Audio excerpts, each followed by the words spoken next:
Avatar Meher బాబాకి ఇచ్చే ముందుగా ప్రార్థనతో మొదలు పెడదామండి. Beloved God, help us all to love you more and more, and more, and still yet more, till we become worthy of union with you, and help us all to hold fast to Baba's Daman till the very end. Avatar Meher బాబాకి ఇచ్చే. జయవాణి నిన్న Kamil, Akmal, Mukamil, the perfect one, the most perfect one, the supremely perfect one గురించి చదువుకున్నాం. వాళ్ళు పోషించే offices ఆ రోల్ని బట్టి, ఫంక్షన్స్ని బట్టి పెర్ఫెక్షన్ డిపెండ్ అయి ఉంటుంది అని తెలుసుకున్నాం. ముఖ్యంగా కామిల్ అనేది ఒకడిని తన స్థాయికి తీసుకెళ్ళగలడు, భగవంతుని చేయగలడు. అలాగే అక్మల్ ఒకడిని మించి చేయగలరు. ముకామిల్ దగ్గరికి వచ్చేటప్పటికి ఎంతమందినైనా ఈ క్రియేషన్లోనే దేన్నైనా కూడా appear and live and experience అని చెప్పి వాడారు బాబా. తనకులాగా చేయగలడు, తనకులా జీవించేలా చేయగలడు, తనకులా అనుభవం చెందేలా చేయగలడు. ఎపియర్ అంటే తన బాహ్యంగా కూడా రూపం, ఫిజిక్ చేయగలడు అనేది ఇక్కడ చెప్పారు. అయితే దాసు మీరు కథ సమప్ కూడా చేశారండి నాగేశ్వరరావు గారు. ఈ కథ ఒకటి చెప్తున్నారండి, అది కొంచెం మళ్ళీ ఒక్కసారి క్విక్గా చెప్పండి దాసు. అదే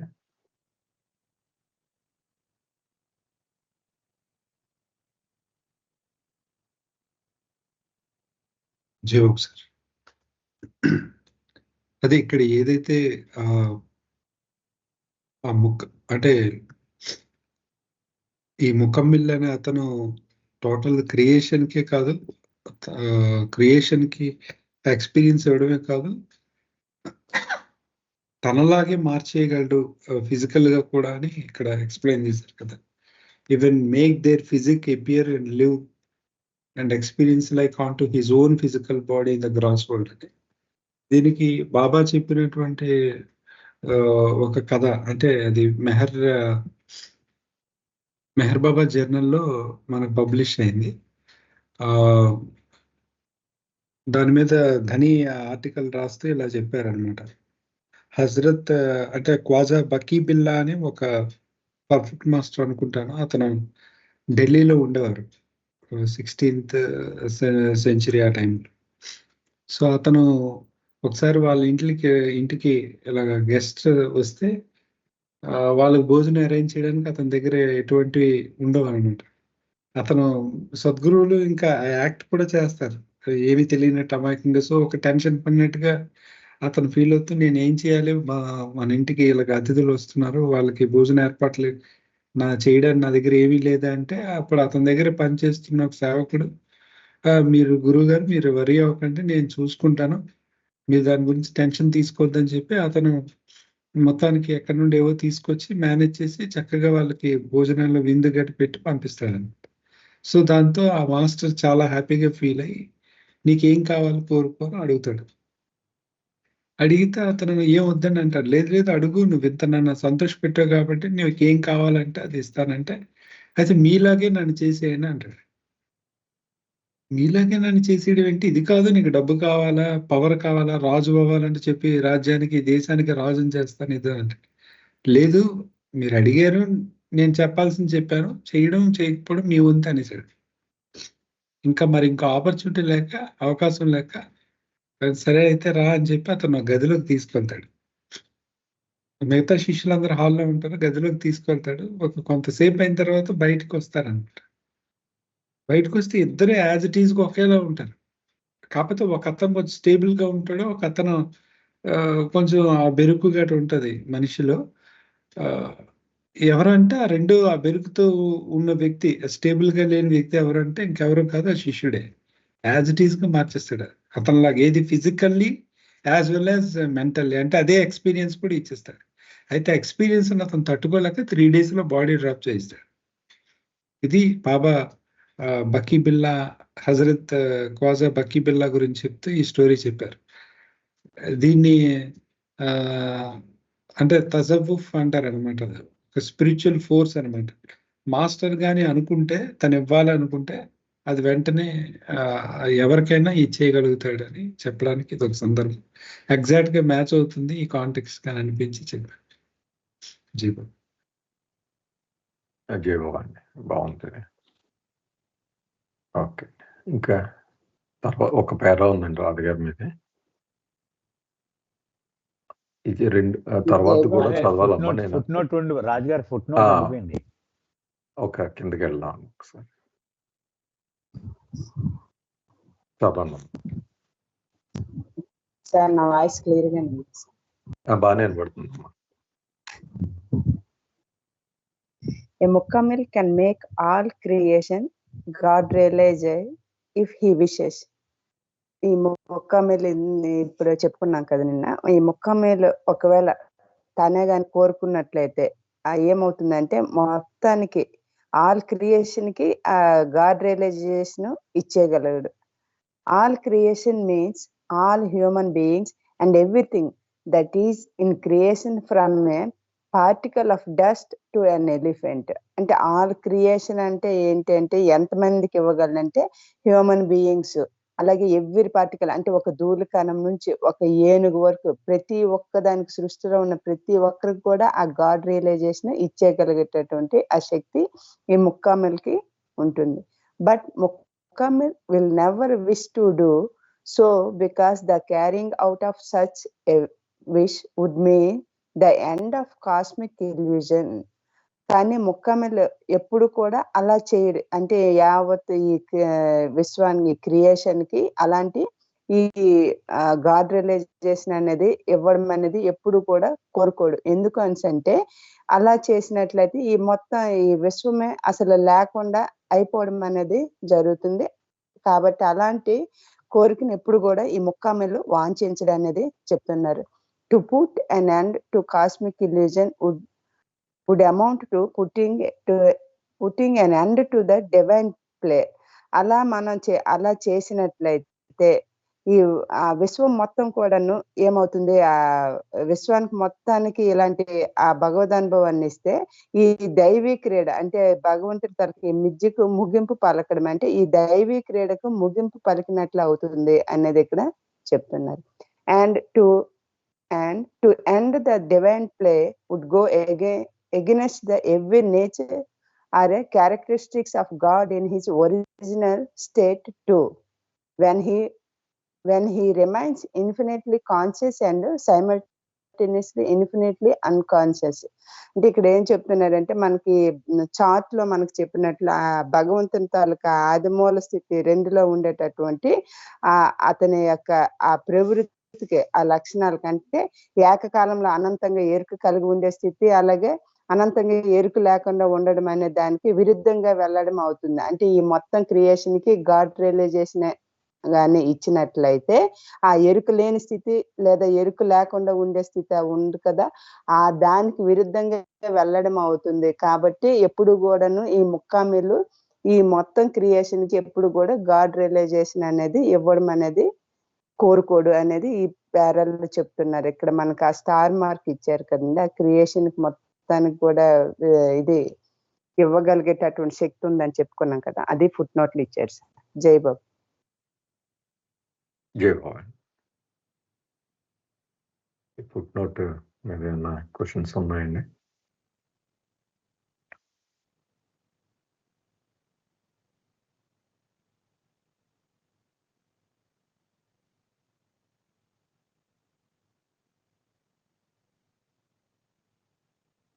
ఓకే, మీరు సమ్అప్ చేస్తారా సార్ మహేష్ గారు? చేస్తాను.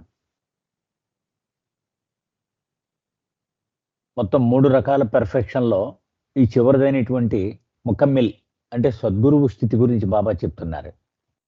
అతడికి గనక అనుకుంటే యావత్ సృష్టికి భగవద్ అనుభవాన్ని ప్రసాదించేయగలడు. అతని కెపాసిటీ అది.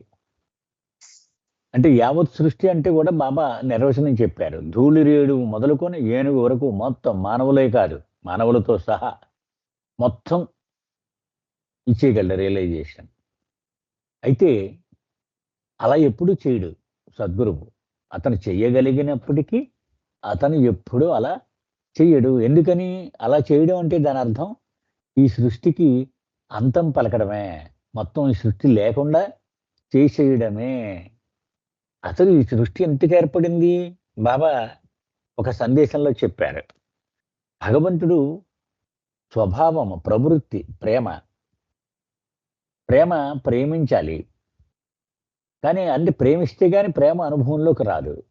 ప్రేమించడానికి ఉన్నది ఒకడే భగవంతుడు కదా! మరి ఎవరిని ప్రేమించగలడు? అందుకని ఈ సృష్టిని సృష్టించి, దీన్ని ప్రేమించి, ఆయన ప్రేమికుడయ్యి సృష్టిని బిలబెట్టి కింద పెట్టుకున్నాడు అని చెప్పారు బాబా. సో, అందుకని ఈ సృష్టి ఆవిర్భవించింది. అంచేత ఇది తీసేయడం అంటే ఆయన క్రీడ.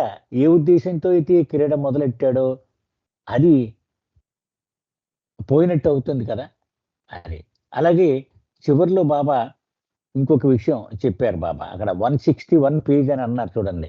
161 పేజ్ అంటే 10 స్టేట్స్ ఆఫ్ గాడ్‌లో బియాండ్ గాడ్ అనేటువంటిది. భగవంతుడిలో 3 దశలుంటాయి. ఏంటది? ఒకటి పూర్తి ఎరుక కలిగినటువంటి స్థితి. పూర్తి చైతన్యము కలిగినటువంటి స్థితి. అలాగే ఎట్టి చైతన్యము లేని స్థితి. చైతన్యము లేని స్థితి. సో, ఏ, బి, సి అని డివైడ్ చేశారు మనం గుర్తుకు తెచ్చుకుంటే.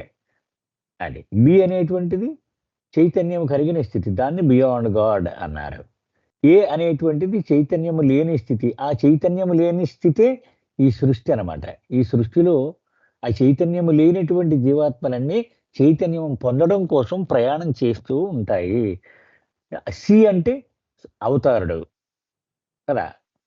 సో, ఇక్కడ ఏమవుతుందనమాట, ఏ, బి, సి అనేవి ఎప్పుడు కూడా ఉండాలి. ఈ సృష్టికి మొత్తం గనక భగవద్ అనుభవం ఇచ్చేస్తే ఆ ఏ అనేటువంటిది లేకుండా అయిపోద్ది. సో, అది భగవంతుడి యొక్క ఒరిజినల్ ప్రవృత్తికి విరుద్ధం అవుతుంది.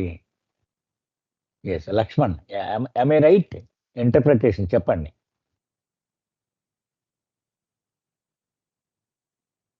అవును సార్. యెస్. యెస్.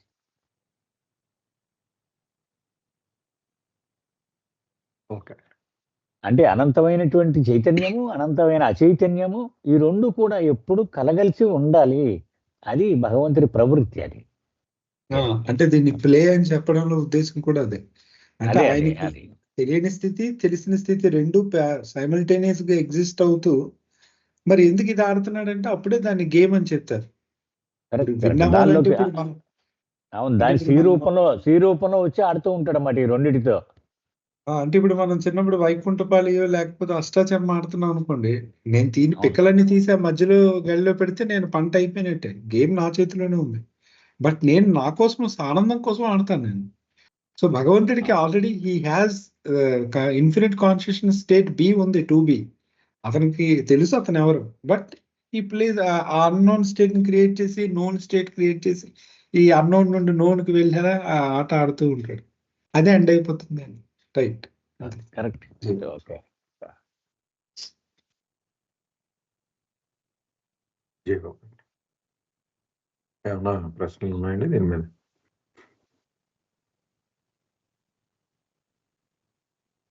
పైకెళ్ళండి సార్.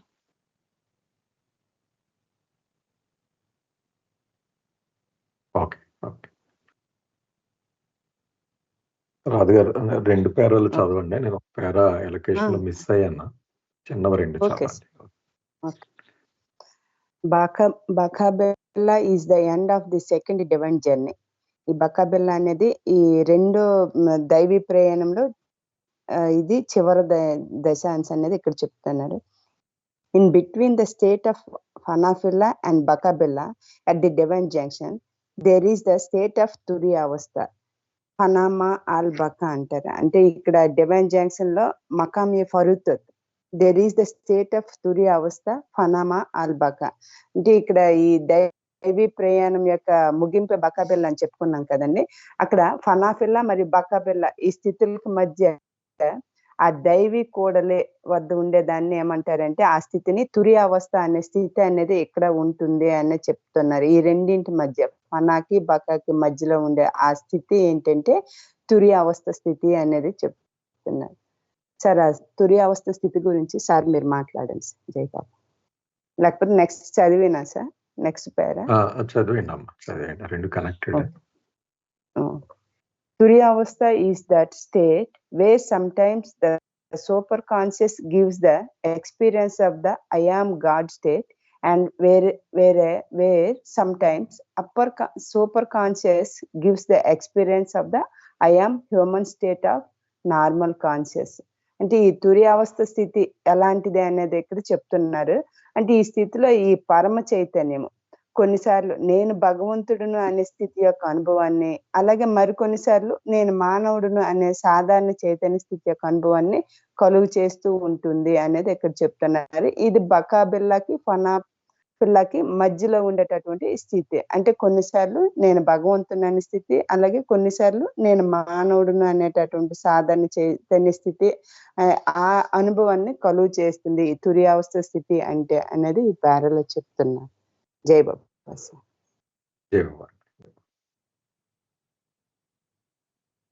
అదే ఇంతకుముందు చదువుకున్నదే అండి, మళ్ళీ బాబా ఇక్కడ రిపీట్ చేశారు. మీరు సమ్అప్ చేయండి సార్ మహేష్ గారు. అది ఇక్కడ 4 జర్నీస్ గురించి చెప్తున్నారండి బాబా. అది సో బకాబిల్లా ఇది end of the second divine journey. అది అంటే యాక్చువల్గా చెప్పాలంటే ఫస్ట్ జర్నీ ఎండ్ అవ్వడం అంటే మనకి గాడ్ రియలైజేషన్ వచ్చిన తర్వాత 3-4 రోజుల తర్వాత బాడీ వదిలేయడం. బాడీ వదిలేస్తే అక్కడికి అయిపోయింది ఫస్ట్ జర్నీ. కొంతమంది ఏం చేస్తారు, బాడీ వదిలేయకుండా బాడీ ఉంచుకొని ముందుకి కంటిన్యూ అవుతారు. ఇది ఆ ఫనాఫిల్లా స్థితి వచ్చేసిన తర్వాత బాడీ ఉంచుకొని కంటిన్యూ అవుతారు సెకండ్ జర్నీ. అది మీరు 4 జర్నీస్ చార్ట్ ఉందండి, ఆ చార్ట్ కూడా ఒక్కసారి మనం చూసుకుంటే బాగుంటుంది సార్. అది 4 జర్నీస్ అని చెప్పి 138లో ఉంది. అది ఒక్కసారి చూసుకుంటే మనకి చాలా ఈజీగా అర్థమవుద్ది అనమాట. అది ఫస్ట్ ప్లేన్ మనకి ఎలాగ ఎండ్ అయిపోతుంది చెప్పారు బాబా. 7th ప్లేన్ ఫనా అలా. తర్వాత సెకండ్ జర్నీ బకాబిల్లా, అంటే భగవంతుడి జీవితాన్ని జీవిస్తూ ఉంటారు వీళ్ళు బకాబిల్లాలో. అది సో వీళ్ళు సెకండ్ జర్నీ చేస్తారనమాట. అది బకాబిల్లాలోకి వెళ్ళిన వాళ్ళు అంటే బాడీ ఉంచుకొని భగవదనుభవం పొందిన తర్వాత కూడా భగవంతుని జీవితాన్ని ప్రారంభిస్తారు, జీవించడం చేస్తారు. అయితే ఇంకా ఏమంటున్నారు, ఫనాఫిల్లాకి ఈ బకాబిల్లాకి వచ్చి మధ్యలో తుర్యావస్థ, ఆ డివైన్ జంక్షన్ అనేది కూడా ఉంటుంది. మనం ముందే చెప్పుకున్నాం. ఇప్పుడు మొట్టమొదట మజూబ్కి నేను భగవంతుణ్ణి అనే అనుభవం మాత్రమే ఉంటుంది. తిరిగి సృష్టి చైతన్యంలోకి రావడం అంత సులభం కాదు. అది అందరికీ ఉద్దేశించబడింది కాదు కదా. అది ఆ ఫస్ట్ జర్నీలో చేసిన వాడు ఏంటంటే దేహం యొక్క చైతన్యము, సృష్టి యొక్క చైతన్యము లేకుండానే నేను భగవంతుణ్ణి అనే అనుభవంతో అతను ఆ జర్నీ విరమించుకుంటాడు. అతను ఆ దేహం వదిలేసుకుని వెళ్ళిపోతాడు స్టేట్ 2B. అలా కాకుండా కొంతమంది తిరిగి సృష్టి చైతన్యంలోకి వస్తారు అని మనం చెప్పుకున్నాం కదా. అది సో ఆ మధ్యలో అలా రావడానికి అంత సులభం కాదు. మధ్యలో కొంత ఊగిసలాట ఉంటుంది. అంటే నేను భగవంతుడిని కాసేపు, నేను మానవుడిని కాసేపు ఈ అనుభవాలు పొందుతూ ఉంటాడు. ఈ ఊగిసలాట ధోరణి అది తుర్యావస్థ అని అన్నాం మనం. అంటే వాళ్ళనే పరమహంసలు అని కూడా అంటారు అని మనం చదువుకున్నాం మధ్యలో. అది ఈ 2 పేరాల్లోనూ బాబా ఎక్స్ప్లెయిన్ చేసింది అదండి. జై బాబా సార్. లక్ష్మణ్ ఒక్క నిమిషం.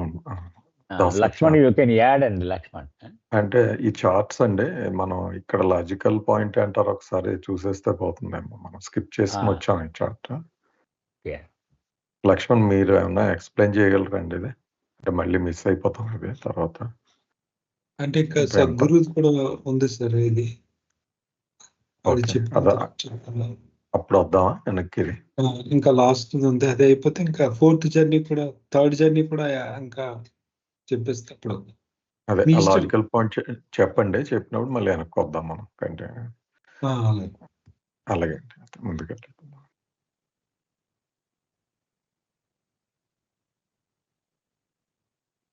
ఇంకెవరన్నా యాడ్ చేయాలంటే యాడ్ చేయండి లక్ష్మణ్.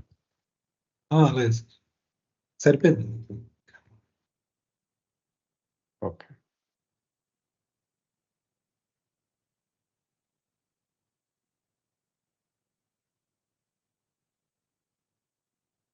అదే తుర్యావస్థ గురించి కూడా చెప్పుకున్నాం. I'm God state, I'm human state 2 కూడా స్వింగ్ అవుతూ ఉంటాయి. ఇక్కడ ఏమైనా ప్రశ్నలు ఉన్నాయండి ఇక్కడ దాకా? నెక్స్ట్ పేరాలు కూడా అదే కంటిన్యూ చేస్తున్నారు ఇంకా.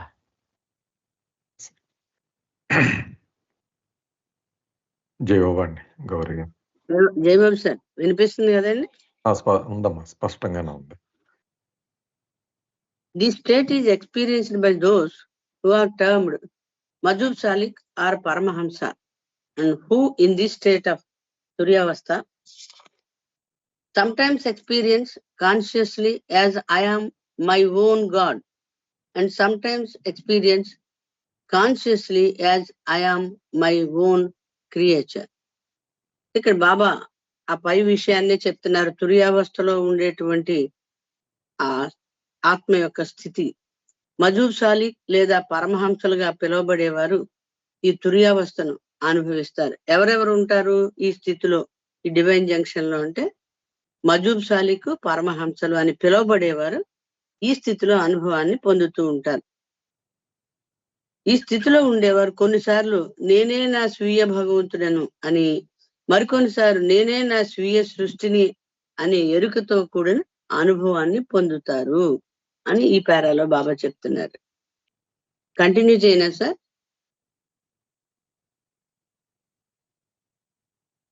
చేయండి. At the divine junction between the end of the first and the beginning of the second divine journey, the fluctuating divine experiences of divine and human are experienced alternately until the I am God state of Fanapilla gradually becomes established in the state of Bakabilla, where the abiding in God state is established, and where man as God simultaneously, without the least effort, automatically undergoes the dual experience of God and man at one and the same time. ఇక్కడ బాబా ఈ దైవీ ప్రయాణం, 1వ దైవీ ప్రయాణం ముగింపుకు మరియు 2వ దైవీ ప్రయాణం ఆరంభానికి అంటే ఈ 4 జర్నీస్ గురించి చెబుతున్నారు అన్నమాట. ఫస్ట్ జర్నీ ఎండ్ కి, 2వ జర్నీ బిగినింగ్ కి, అంటే ఇల్యూజన్ నుండి రియాలిటీలోకి అడుగు పెట్టడం అన్నమాట. ఈ ముందుండే దైవీ కోడల వద్ద దైవం మరియు మానవుడు అనే నిలకడలేని ఊగిసలాట అనమాట అండి. దైవీ అనుభవాలు ఒకదాని తర్వాత ఒకసారి ఒక అనుభవం, ఒకసారి మరొక అనుభవం. ఒకసారి నేను భగవంతుడినని, మరొకసారి నేను మానవుడినని అనే అనుభవం వీరికి కలుగుతూ ఉంటుంది. ఎంతవరకు కలుగుతుందట బాబా చెప్తున్నారు. ఫనాఫిల్లాకు చెందిన నేను భగవంతుడు అనే స్థితి క్రమంగా బకాబిల్లా స్థితిలో స్థిరపడే వరకు, అలాగే భగవంతుని స్థితిలో నివసించడం ఆవిష్కరించబడే వరకు, ఈ ఏకకాలంలో మానవుడు భగవంతునిగా ఏమాత్రం ప్రయత్నం లేకుండా, అంటే సైమంటేనియస్లీ ఈ అనుభవం ఒక నిలకడ స్థితికి వచ్చేసి నిరంతరం నేను భగవంతుడిని మానవుడిని అనే అనుభవం పొందే వరకు, ఈ ద్వంద్వానుభవం దాటేసి నేను మానవుడిని భగవంతుడిని రెండూ కూడా అని ఎరుక పొందే వరకు కూడా, అంటే ఫనాఫిల్లా నుండి బకాబిల్లా వచ్చే వరకు కూడా ఈ ఊగిసలాటతో కూడిన అనుభవం ఉంటుంది అని ఈ పేరాలో బాబా చెప్తున్నారండి. ఇదే నాకు అర్థమైంది సార్.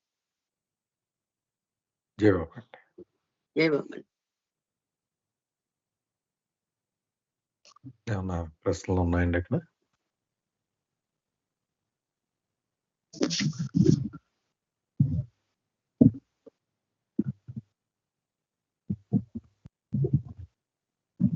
సమ్అప్ చేయండి సార్. నా విషయం ఇది రిపీటెడ్ గా చెప్పుకుంటూ వస్తున్నారండి బాబా. ఈ ఫనాఫిల్లా స్థితి నుంచి బకాబిల్లా స్థితికి రావడం ఎంత కష్టం అనేది చెప్తున్నారు ఇక్కడ. అది నాకు ఒక ఎగ్జాంపుల్ వచ్చింది అనమాట. ఇప్పుడు కార్ డ్రైవింగ్ నేర్చుకునేటప్పుడు ఆ స్టీరింగు, గేరు, బ్రేకు ఈ మూడిటి మీద ఫుల్ ఫోకస్ పెట్టి 15 రోజులు ఎంతో మనం ఆ డ్రైవింగ్ కోర్స్ నేర్చుకుంటాం కదండి. సో మన బుర్ర అంతా కూడా దాని మీద ఉంటుంది, గేర్ మీద, ఆ చేతుల్లో వాడు పక్కన వాడి కంట్రోల్ కూడా ఆ ట్రైనర్ చేతిలో ఉంటుంది. ఎందుకని మనం ఏ ప్రమాదం చేసేస్తామో దాని మీద ఇంకా నియంత్రణ రాలేదు కాబట్టి నెమ్మదిగా అలాగ చెప్పి ఆఖరికి ఏ స్టేజ్ రీచ్ అవుతాడు, వీడు మాట్లాడుతా ఏదో ఆలోచిస్తూ అంత అప్రయత్నంగా జరిగిపోయే స్థితికి వచ్చేస్తాడు చివరికి. కానీ ఇప్పుడు మనం ఏడాది అయిపోయిన తర్వాత డ్రైవింగ్ ఫుల్గా వచ్చాక ఆ స్టీరింగ్ మీద, గేరు మీద, ఆ క్లచ్ మీద అనుకోని కాలు పెట్టడం అంత ఆటోమేటిక్గా జరిగిపోతూ ఉంటుంది. అది ఇక్కడ బాబా చెప్తున్నారనమాట. అది సో ఫనాఫిల్లా స్థితి నుంచి చాలా గ్రాడ్యువల్గా మొట్టమొదటి ఊగిసలకు నడుస్తూ ఉంది, నేను మానవుణ్ణి, నేను భగవంతుణ్ణి, నేను మానవుణ్ణి, నేను భగవంతుణ్ణి. అది ఐఎమ్ మై ఓన్ గాడ్ అంటే నేను నా భగవంతుని నేనే, ఎక్కడంటే రెండో వస్తువు లేదు, ఉన్నది నేను ఒక్కడినే అని.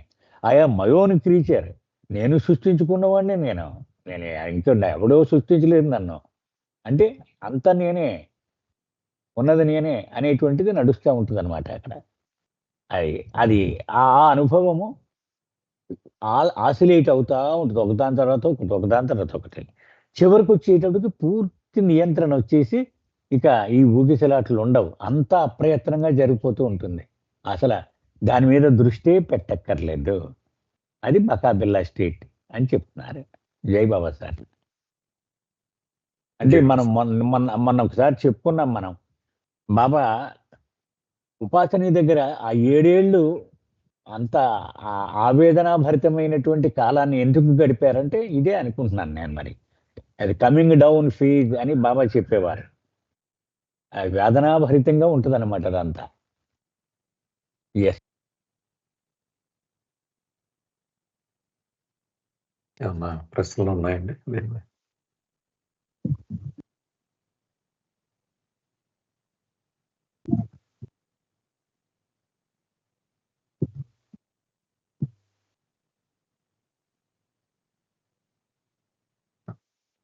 అది చిన్న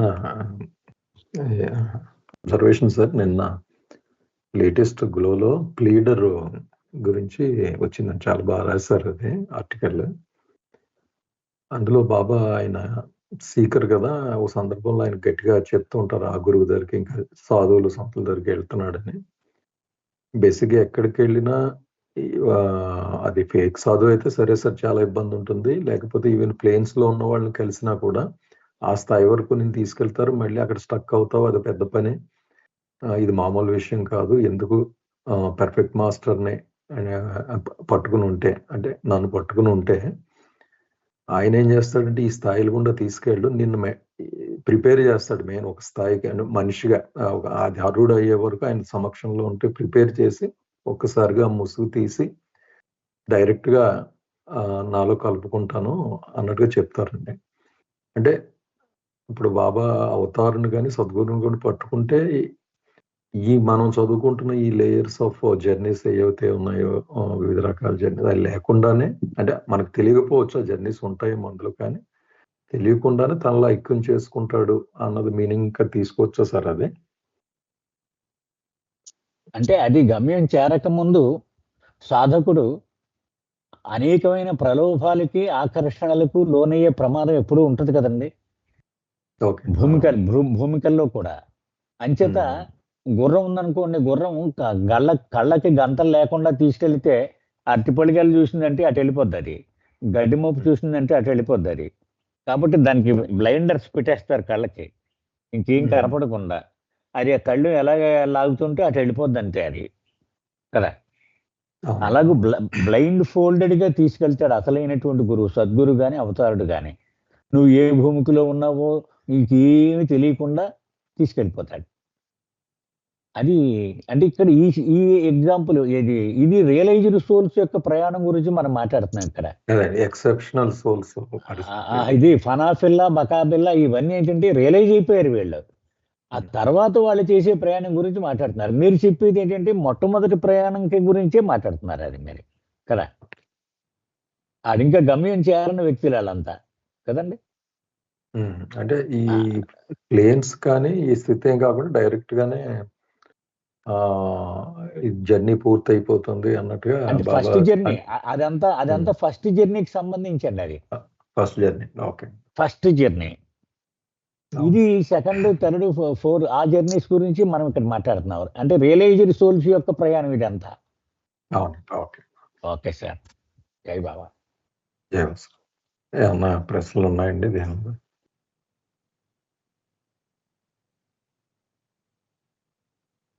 నెక్స్ట్ దానికి వెళ్తామండి. As soon as the divine junction is crossed, the mazubiyat of Fanafillah becomes established as sulukiyat in Bakabilla. ఈ డివైన్ జంక్షన్ దాటిన వెంటనే ఫనాఫిల్లాకు చెందిన మజూబియత్ బకాబిల్లాలో సులూకియత్ గా సుస్థాపితం అవుతుంది. అంటే ఈ స్టేజ్ దాటిపోయాడు అనమాట అండి. ఫనాఫిల్లాకు చెందినటువంటి మజూబియత్ నుండి బకాబిల్లాలో సులూకియత్ గా అతను సుస్థాపితం అయ్యింది ఆ ఆత్మ. The Majub of Majubiyat could only consciously experience infinite knowledge and power while being drowned in infinite bliss. ఈ మజూబియత్కు చెందిన మజూబు అనంత ఆనందంలో మునిగి ఉంటూ కేవలం అనంత జ్ఞానాన్ని, అనంత శక్తిని ఎరుకతో అనుభవించగలుగుతాడు. ఎక్స్పీరియన్స్ లో ములుగుండి అనంత జ్ఞానాన్ని, అనంత శక్తిని ఎరుకతో అనుభవిస్తూ ఉంటాడు. The Salik of Sulukiyat, however, not only consciously experiences but also consciously accumulates infinite knowledge, power and bliss. Although he does not use these infinite aspects for others as kutubs of the Kutubiyat do. తులికియత్ చెందిన సాలికు అనంత జ్ఞానాన్ని, అనంత శక్తిని, అనంత ఆనందాన్ని ఎరుకతో అనుభవించడమే కాకుండా ఎరుకతో వాటిని సమీకరించుకుంటూ ఉంటాడు, కూడగట్టుకుంటూ ఉంటాడట. కానీ కుతుబియత్కి చెందిన కుతుబు చేసినట్లుగా అతడి ఈ అనంత లక్షణాలని ఇతరుల కోసం ఉపయోగించడు. ఎరుకతో అనుభవిస్తూ ఉంటాడు కానీ ఇతరుల కొరకు వినియోగించడు. కుతుబియత్తులో కుతుబు ఎలా అయితే ఇతరులను తన స్థాయికి తీసుకురాగలడో అలా తీసుకురావడానికి ఈ త్రయోగుణాలను వాడుకుంటాడో అలాగా ఇతను చేయడు అని ఈ పేరాల్లో బాబా చెప్తున్నారు. జై బాబా సార్. చిన్న స్టార్ ఏదో పెట్టారు కింద ఉందా? ఒకసారి ఫుట్ నోట్ అయినా ఉందండి. Being drowned.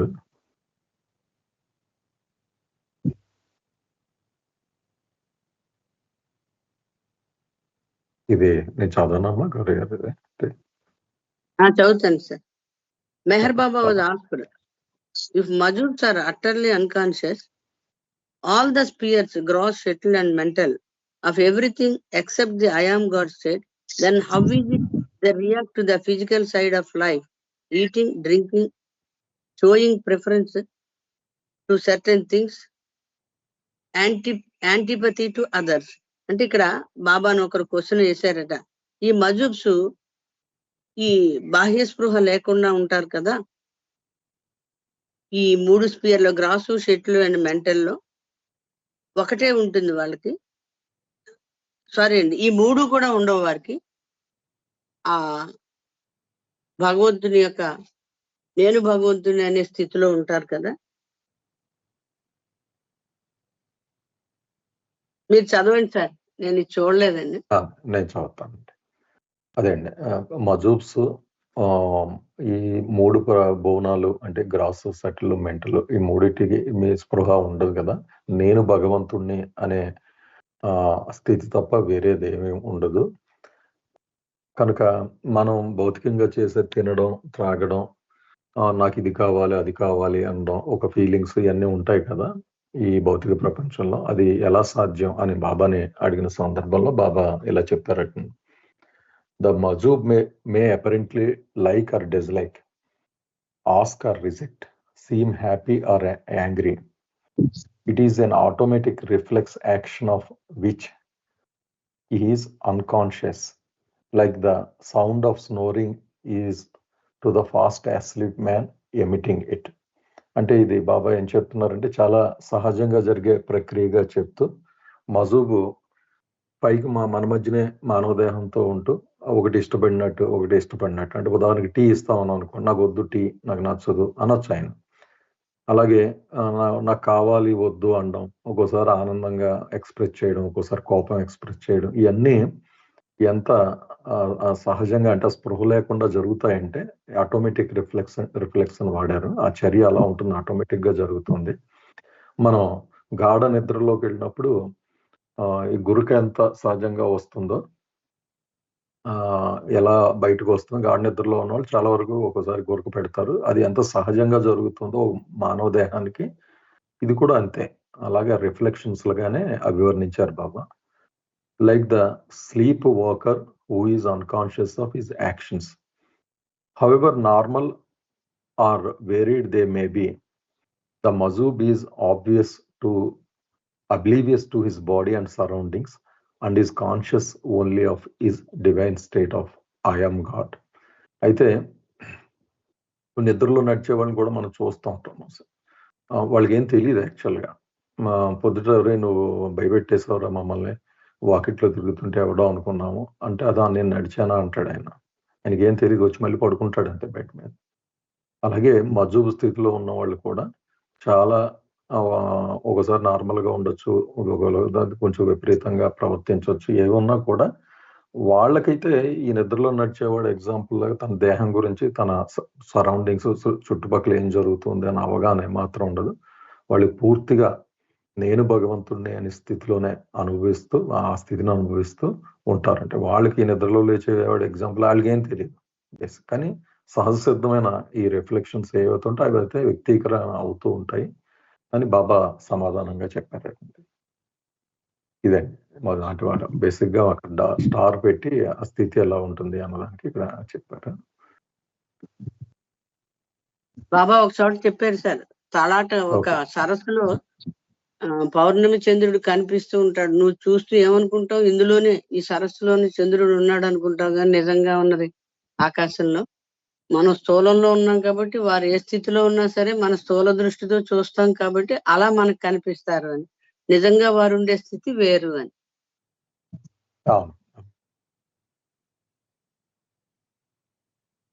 ఏమన్నా ప్రశ్నలు ఉన్నాయండి దీని మీద? మీరు సమాప్తి చేస్తారా సార్ నాగేశ్వర గారు ఈ పార్ట్? ఒకసారి పై పేరాకి రోల్ చేయండి లక్ష్మణ్.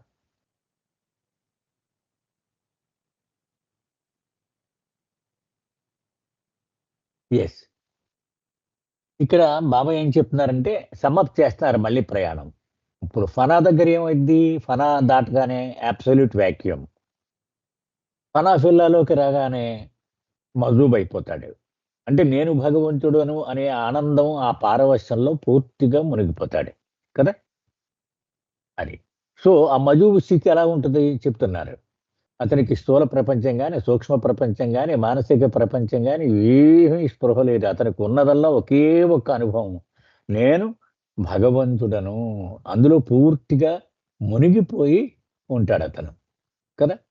అతడు గనక ఈ తుర్యావస్థను దాటుకొని, అంటే ఏమిటి, బాడీ ఉంచుకొని ఇది నేను భగవంతుడను అనే అనుభవం పొందిన తర్వాత కూడా బాడీతో కొనసాగుతూ అతడు ఈ తుర్యావస్థను కాసేపు సృష్టి చైతన్యంలోకి, కాసేపు మళ్ళీ భగవత్ చైతన్యంలోకి ఇలా ఊగిసలాట దాటుకొని అతను బకాబిల్లా స్థితిలో అతను ఆవిష్కృతం అయితే అప్పుడు అతడు పరిపూర్ణుడవుతాడు. మనం చెప్పుకున్నాం కదా, బకాబిల్లాలో అతను సుస్థాపితం అవుతాడు. సో అప్పుడు సాలిక్ అంటారు అతన్ని. ఈ మజూబ్ సాలిక్ అయ్యాడు. ఆ మజూబియత్ అల్లా ఇక్కడ సులూకియత్ అయ్యింది. అంటే మజూబ్ అనుభవించే స్థితి మజూబియత్, సాలిక్ అనుభవించే స్థితి సులూకియత్. ఆ సులూకిక స్థితిలో ఎలా ఉంటుంది, అతనికి పూర్తిగా భగవంతుని లక్షణాలు ఉంటాయి, నేను మానవుణ్ణి అనేటువంటి అనుభవం కూడా ఉంటుంది. అంటే అనంత లక్షణత్రయం భగవంతుడి, అనంత శక్తి, అనంత జ్ఞానం, అనంత ఆనందం, ఈ మూడు కూడా పూర్తిగా అతని అధీనంలో ఉంటాయి. అయినప్పటికీ కూడా అతడు సద్గురువు హోదాను పొందే వరకు, కుతుబియత్ హోదా పొందే వరకు ఈ అనంత శక్తులను ఇతరుల ప్రయోజనం కోసం వినియోగించడు అని ఇక్కడ బాబా చెప్పారు. అయితే ఈ మజూబియత్ గురించి ఎవరు బాబాని కొన్ని సందేహాలు అడిగారు.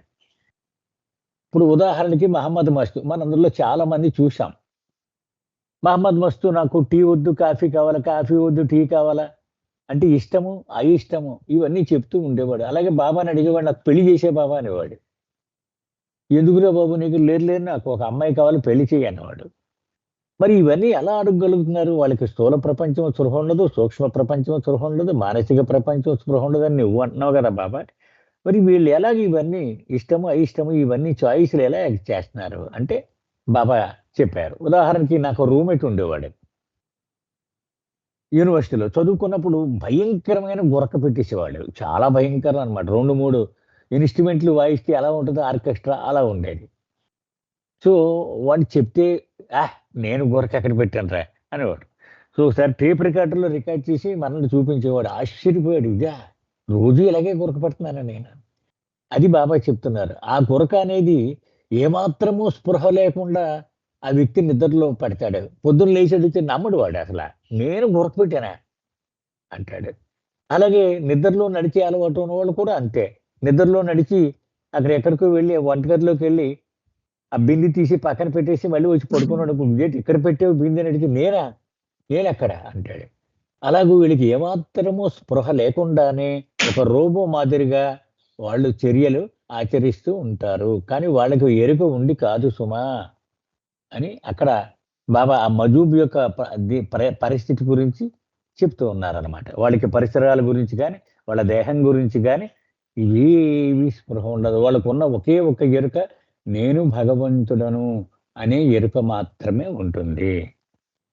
Yes sir. Lakshman, anything to add?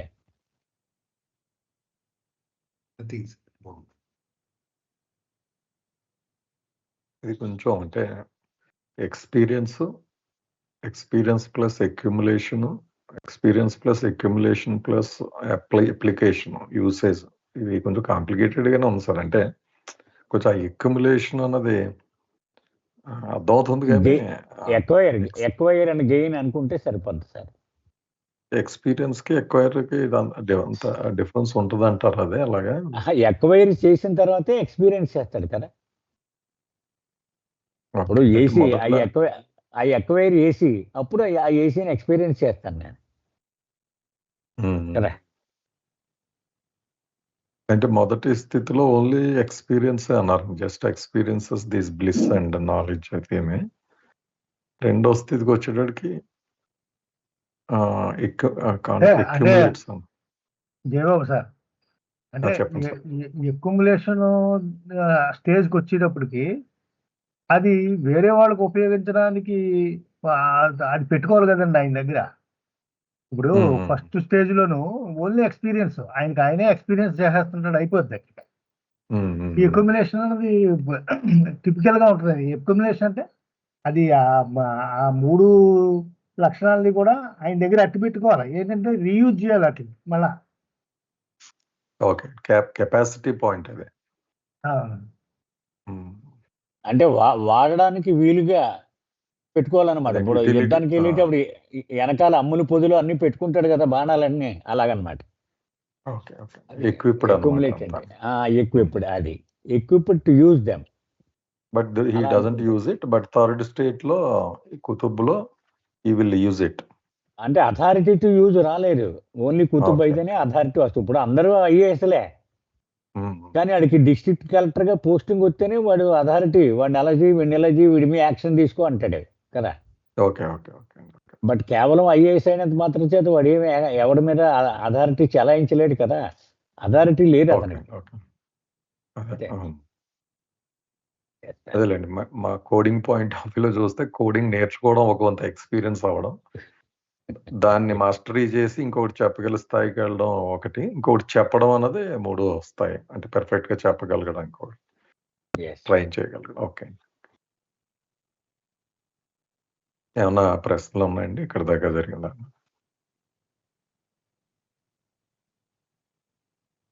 Okay, Gopalakrishna గారు ఉన్నారండి? జయబాబు అండి. సార్ జయబాబు ఉన్నాను సార్. చదవండి సార్. సార్,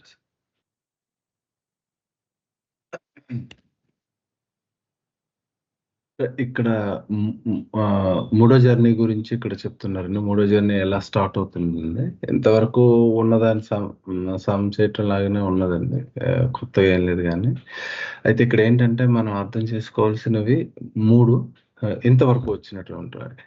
ఒకటేమో మస్జూబియాత్, రెండోదేమో సులూకియాత్, తర్వాతది వచ్చేదేమో కుతూబియాత్. ఆ మస్జూబియాత్లో ఉన్నటువంటి స్థితి అనుభవించేటువంటి వాడిని ఏంటంటే మస్జూబ్ అంటున్నాము. అదే అంతవరకు అదొక ఫస్ట్ జర్నీ కింద చెప్పుకోవచ్చు. అంటే అక్కడ తాను భగవంతుడిగా మాత్రమే అనుభవం పొందుతూ ఉన్నాడు కంప్లీట్గా. మరి చుట్టుపక్కల ఇంకా మిగతా ఏవి తెలియటం లేదు. రెండో దానికి వచ్చేటప్పటికి సులూకియాత్లో సాలిక్ అని చెప్పబడుతున్నాడు. ఈ సులూకియాత్లో సాలిక్ అని చెప్పబడేటువంటి సోల్ ఏంటి అని అంటే తాను భగవంతుడిని అని అదే ఆ అనుభవం పొందడమే కాకుండా ఈ శక్తి జ్ఞాన ఆనందాలు అన్నిటిని కూడా ఆయన కూడగొట్టుకోగలిగాడు అనమాట. కానీ ఇంకా వాటిని ఉపయోగించేటువంటి స్థితికి రాలేదు ఇంకా. అది రెండో జర్నీ కింద చెప్పారు. ఇప్పుడు మూడో జర్నీ ఏంటంటే నెక్స్ట్ కుతూబియాత్, అంటే ఇంతకు ముందు ఉన్నటువంటి స్థితికి ఎక్స్టెన్షన్ అనమాట. ఇప్పుడు ఇదే అంటే లైక్ ఆ అనుభవం ఉన్నది, అదే విధంగా ఇప్పుడు ఆ శక్తుల్ని ఆనందాన్ని అన్నిటిని కూడా మిగతా ప్రపంచానికి వినియోగించగలడు ఆయన. ఆ స్థితి గురించి ఇప్పుడు చెప్తున్నారు. దీన్ని థర్డ్ జర్నీ కింద అనమాట.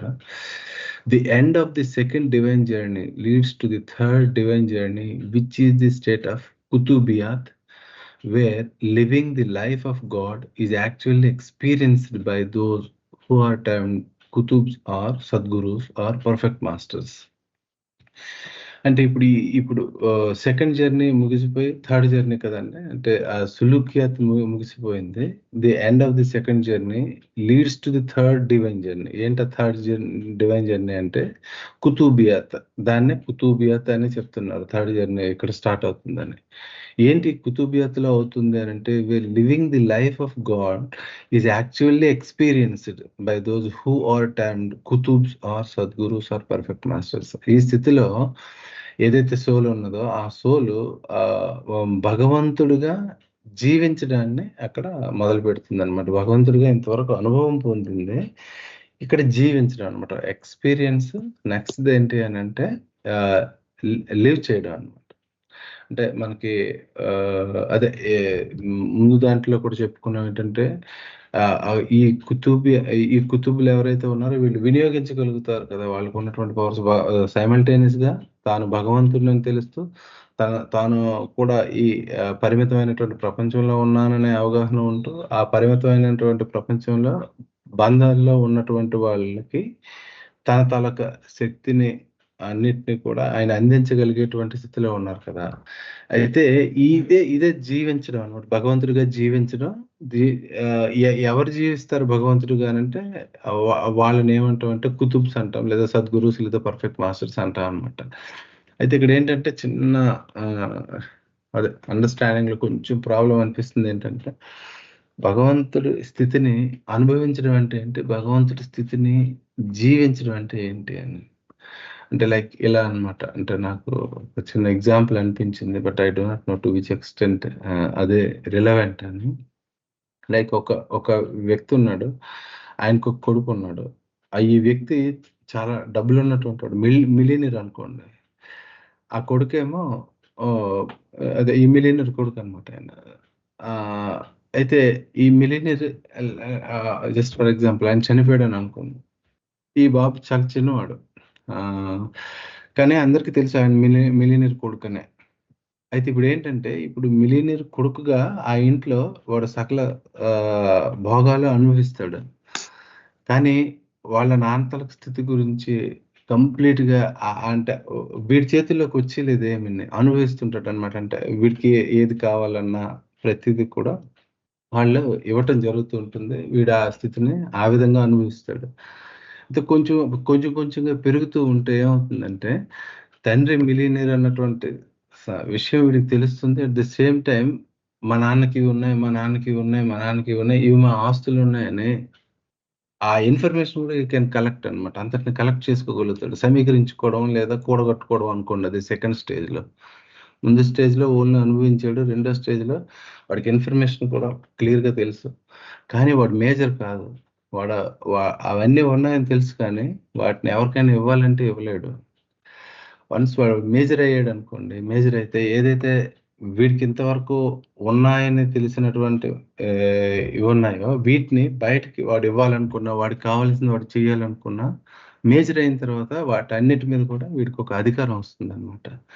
అది కుతుబ్ స్థితి.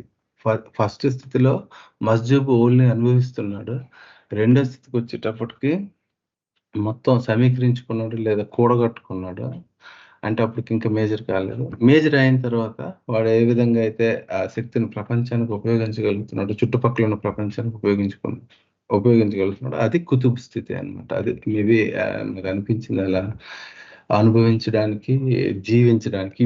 ఇప్పుడు జీవిస్తున్నాడు అనమాట. అంటే ఇప్పుడు వాడు ఒక మిలియనీర్ అయిపోయాడు. అట్ ద సేమ్ టైం ఎవరికైనా దాన్ని ఉపయోగించగలుగుతాడు. అది మేబీ అది ఒక దగ్గరకు ఉన్న ఎగ్జాంపుల్ అని అనుకుంటున్నాను. ఇది ఫస్ట్ పేరా అండి. ఇది థర్డ్ జర్నీ స్టార్టింగ్ గురించి చెప్పారండి దీంట్లో, అంతే. ఇది కంటిన్యూ చేయనండి. కంటిన్యూ చేసేయండి. కనెక్టెడ్ అది పెద్దది ఉన్నట్టు ఉంది కదా, చేసేయగలరా? చేస్తానండి. మీదకి వెళ్ళాను. 8 minutes ఉందండి. చెప్తుందా?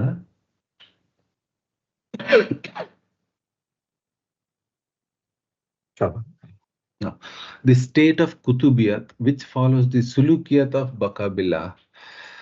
ఇప్పుడు ఏదైతే మనం చెప్తున్న కుతుబియత్ అనేటువంటి స్టేట్ ఉందో, ఇది దేని తర్వాత వస్తుందంటే ఈ సులుకియత్. ముందుది ఫస్ట్ ఫనాఫిల్లా, తర్వాత బకాబిల్లా, తర్వాత ఈ కుతుబియత్ కదా. కాబట్టి ఈ కుతుబియత్ విచ్ ఫాలోస్ ది సులుకియత్ ఆఫ్ బకాబిల్లా, దాన్ని ఫాలో అవుతుంది. దాని తర్వాత వచ్చేటువంటిది అనమాట. వేర్ అక్కడ ఎలా ఉంటుందంటే, man as God established in the life of God in Baqabillah now begins to live the life of God in the state of Kutubiyat as Kutub or Sadguru. అంతవరకు ఏంటంటే ఎస్టాబ్లిష్ తను భగవంతుడిగా సుస్థాపితం చేసుకున్నాడు బకాబిల్లాలో. కానీ ఇక్కడికి వచ్చేటప్పటికి, ఈ కుతుబియత్ స్టేట్లోకి వచ్చేటప్పటికి తాను ఒక కుతుబ్గా లేదా సద్గురువుగా ఆ భగవంతుడిగా జీవితాన్ని అనుభవిస్తున్నాడు అనమాట. భగవంతుడిగా జీవనాన్ని సాగిస్తున్నాడు. ముందు దాంట్లో తాను భగవంతుడిగా స్థాపించుకున్నాడు. రెండో దానికి దీనికి వచ్చేటప్పటికి కుతుబియత్లో కుతుబ్గా సద్గురువుగా జీవితాన్ని జీవిస్తూ ఉన్నాడు అనమాట. అంటే అక్కడ ఉన్న సోల్ భగవంతుడిగా జీవితాన్ని జీవిస్తూ ఉన్నది. He now not only consciously experience as in the state of Fanafilla and consciously accumulates as in the state of Bakabillah. ఇక్కడ చెప్తున్నాడు చూడండి. ఇప్పుడు ప్రజెంట్ ఆయన స్థితి ఏంటంటే, ఫనాఫిల్లాలో ఆయన ఏ విధంగా అయితే ఆ స్థితిని అనుభవించాడు, భగవంతుడి స్థితిని, అదేవిధంగా బకాబిల్లాలో ఏ విధంగా అయితే ఆ శక్తిని అన్నిటినీ కూడా ఆయనకున్నటువంటి వాటిని సమీకరించుకోగలిగాడు లేదా కూడగట్టుకున్నాడు. ఏమిటవి? Infinite knowledge, power and bliss. But uses కొంచెం కిందకి వెళ్ళండి sir. but uses the infinite aspects in the state of Kutubiyat for those who are still in illusion. ఇప్పుడు ఏంటి ఆయన స్థితి అంటే, వీటిని బయట వాళ్ళకి, అదే ఇల్యూజన్ లో ఉన్నటువంటి వరకు, మాయకి బద్ధమై ఉన్నటువంటి వాళ్ళందరికీ, వాళ్ళ కోసం ఈయన ఈ శక్తుల్ని ఉపయోగించేటువంటి స్థితిలో ఉన్నాడు అనమాట. such a man of state of Kutubiyat is called perfect master. So ఆ విధంగా కుతుబియత్ అన్నటువంటి స్థితిలో ఉన్నటువంటి ఆ సోల్ నే మనం చెప్తున్నాం ఏంటంటే పర్ఫెక్ట్ మాస్టర్ అని చెప్తున్నాము. who as man has not only become God, ఒక మనిషిగానే ఆయన పుట్టినప్పటికీ కూడా భగవంతుడిగా మారడమే కాకుండా, and established himself in God, భగవంతుడిగా తాను సుస్థాపితం చేసుకొని but lives the life of God as God's individual representative in illusion. అంతేకాకుండా భగవంతుడిగా జీవితాన్ని జీవిస్తూ ఉన్నాడు. ఎలాగానంటే భగవంతుడిగా ఇల్యూజన్ లో భగవంతుడికి ఒక రిప్రజెంటేటివ్గా, భగవంతుడి తాలూకు రిప్రజెంటేటివ్ లాగా ఇక్కడ భగవంతుడి జీవితాన్ని అనుభవిస్తూ అదే జీవిస్తూ ఉన్నాడు అని చెప్పారనమాట దీంట్లో. అంటే ఈ ప్యారల్లో చెప్పింది ఏంటంటే ఏవైతే ఇన్ఫినిట్ ఆస్పెక్ట్స్ ఉన్నాయో ఆ ఇన్ఫినిట్ ఆస్పెక్ట్స్ ని ఆయన ఇప్పుడు ఇల్యూజన్ లో ఉన్న వాళ్ళ కోసం ఉపయోగించగలడు. భగవంతుడిగా జీవితాన్ని జీవిస్తూ ఉన్నాడు. ఇలాంటి వాళ్ళని కుతుబ్స్ లేదా పర్ఫెక్ట్ మాస్టర్స్ అన్నారు అని ఈ ప్యారాలో చెప్పారు. జవాబండి. జయ సరే, సమ్అప్ చేసేసుకుందామండి అన్న క్వశ్చన్స్ చేసేస్తాను సార్. పైకి వెళ్ళండి. గోపాలకృష్ణ గారు చాలా వివరంగా చెప్పారండి, డీటెయిల్ గా. యాక్చువల్ గా అంత సుదీర్ఘంగా సమ్మప్ అవసరం లేదు, చాలా క్లియర్ గానే వచ్చింది డిస్కషన్ అంతా. చెప్పిన ఎగ్జాంపుల్ కూడా బాగుందండి. అది బాగుంది. అయితే క్లుప్తంగా 2 మాటల్లో చెప్పేసుకుందామండి.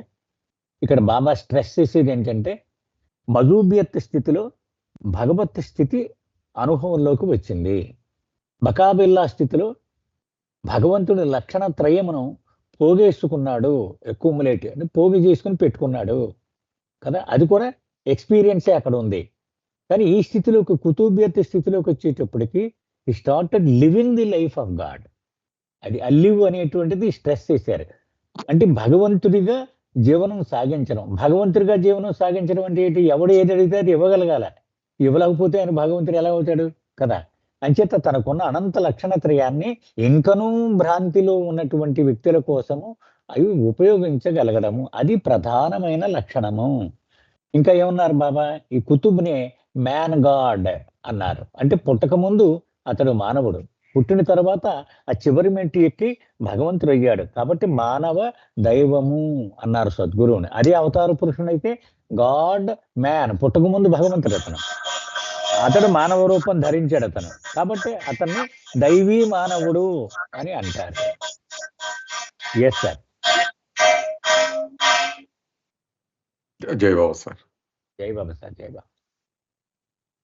ఏమన్నా ప్రశ్నలు ఉన్నాయండి? సమప్ చేశారు కదా ఈ పేరా మీద. సో సద్గురువు అనేటువంటి వాడు ఈ భూమి మీద భగవంతుని రిప్రజెంటేటివ్ గా ఈ భ్రాంతిలో అతను జీవితం సాగిస్తూ ఉంటాడు అని చివరి సెంటెన్స్ లో చెప్పారు. జై బాబా సార్. జై బాబా అండి.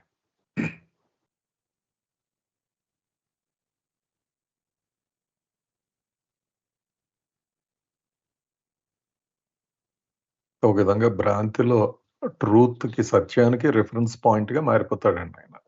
అదే కదండి లాస్ట్ స్టేట్మెంట్. మనలాంటి వాళ్ళకి, సామాన్యులకి. అంటే భగవంతుడికి రిప్రజెంటేటివ్, లివింగ్ గాడ్ అనమాట.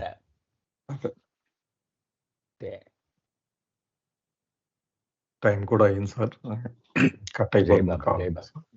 అందరికి జై బాబా అండి. మళ్ళీ సాటర్డే కలుద్దాం. అవతార్ మెహర్ బాబా కి జై. థ్యాంక్ యూ బాబా. జై బాబా. అవతార్ మెహర్ బాబా కి జై. జై బాబా. జై బాబా. జై బాబా అండి. జై బాబా. జై బాబా అండి. జై బాబా.